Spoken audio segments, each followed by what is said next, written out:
But hey, everybody, thank you so much for tuning in to Call the Cops. My name is Officer Jamie Keneally, and as always, we welcome you to the show. And a big show in store, per usual. I know I say it all the time, but I say it because I'm sincere when I say that. Elvis Garcia, my main man, is in the house. Elvis, you will remember him. He was on the show with us not too long ago talking about Halloween festivities. This week, a phenomenal event taking place in West Roxbury related to Thanksgiving, a great Thanksgiving Day tradition. We're going to talk to Elvis about it in a second. Before we get to video, though, a sad week this week for the Boston Police Department, and I just at this point would like to send our thoughts and prayers and condolences out to the family of Police Officer John Ridlon. John, sadly, tragically, lost to us this past week, and again, our thoughts and prayers to Officer John Ridlon, a real good guy. That said, we got some video we'd like to get to, and we're going to discuss or recharge. You know what? That might be some old stuff. Davey, do me a favor. Fast forward this if you can. I know we're on the air, but I think I gave you the wrong tape, or I'm watching you fast forward as I sit here, and I'm also looking at the tape in my pocket to make sure. You know what? Do me a favor. Bring that tape in when you get a second, and that's the stuff we're going to get to. Thank you, guys. With that said, as Davey's getting the tape in or queuing up the tape, why don't we say hello?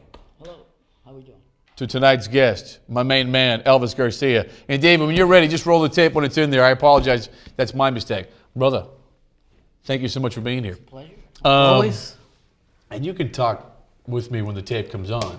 But Thanksgiving Day tradition, I should say, in Area E5, a phenomenal tradition.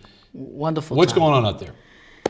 We reach out to families and provide them with a Thanksgiving dinner, and with turkeys and a box of groceries, with all the dressings and everything that they need for those families, again, in need. And I've had a chance to follow you.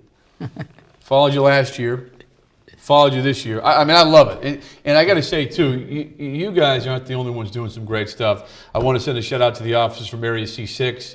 I know they do stuff.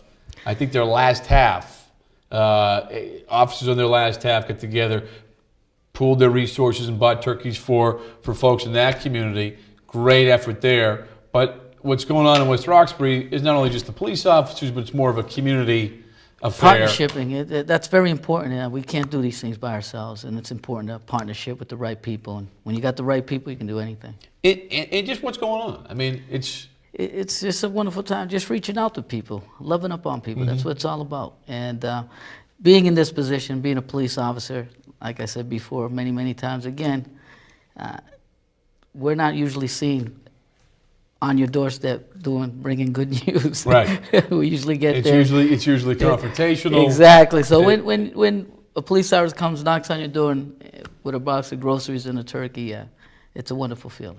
So take me back. I think was it last Tuesday or Wednesday?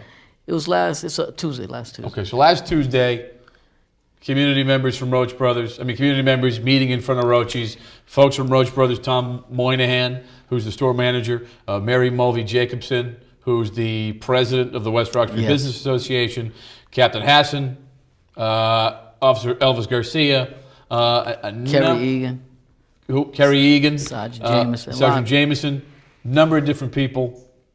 in the house. They're out front, plus community members too. Exactly. All there to, what were they loading up? What was going on? We're loading up.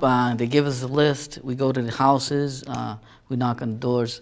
Some of them are surprised by our visit because we don't get all the numbers sometimes, and it's just a list that they give us, and we try to reach out to them and get there before they can imagine what's happening. But there's a load of stuff in front of Roaches. Yeah. Boxes Oh, man, filled it's great. with stuff. It's great. Apple pies, stuffing, cranberry sauce, celery sticks.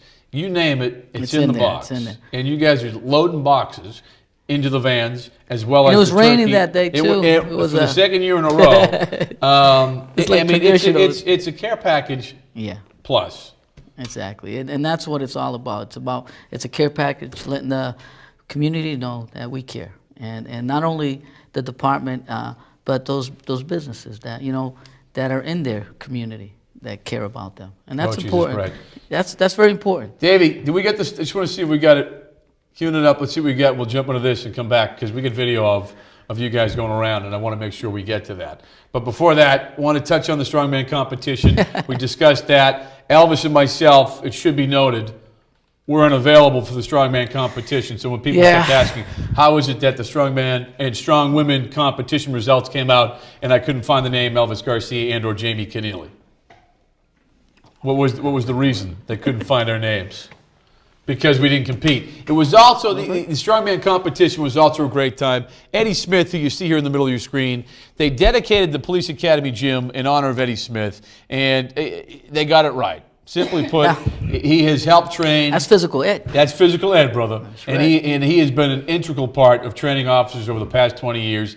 Another special part of this, you're taking a look at Alvin Colon. Alvin actually painted the mural, which you see when you walk into the gym. So a lot of different people getting involved. Great time. Just the right guy to dedicate He's the right it guy. to. You're right. You He made you want to not only exercise. He wanted you to understand that if you can make it fun, make it enjoyable, it'll be something that Take pride. Take pride. And actually, David, keep it going because I want to take a look at the video up there now too. This is near and dear, obviously, to tonight's guest, Elvis Garcia. I know it was over a month ago, but again, a shout out to folks like yourself, this little guy, Tiger Man, and Michael Jackson. Surprised to see Michael there, but again, this Halloween party, like so many others in the city, went off and was put together because of guys like you, Elvis. Well, like I said, there's many guys, like you were saying, the guys from C6. We have it in our heart. When you take a job like the job that we have, you have to care for people. Yeah, and it shows. And I just want to, I want to send out the attaboy because you want people to understand that, hey, these parties don't happen by accident. That's right. Other quick stuff we want to get to, obviously, I'll say this. If you own a computer, you may want to check out Neighbors for Neighbors. It's a social network. Obviously, you can click on via the internet. But I know the commissioner, big fan of Neighbors for Neighbors. Social network, groups of people coming together. People who care about their neighborhoods. So if you care about your neighborhood, you care about making a difference in fighting crime, check out Neighbors for Neighbors. It's the newest partner with the Boston Police Department. Beautiful, beautiful. Another quick thing we want to tell you about, and this was about a month ago as well, but the first annual Boston Police Athletic League Grand Prix. I am definitely interested in this. I mean, I expected to see you down there. This is so cool. This is definitely. But the coolest part, proceeds from this wonderful event all go to PAL. And you can speak to the importance of PAL, Elvis. Oh, PAL's a great, again, partnership. They sponsor all the activities I do and the programs, the flag football leagues and the basketball leagues that I have in the community.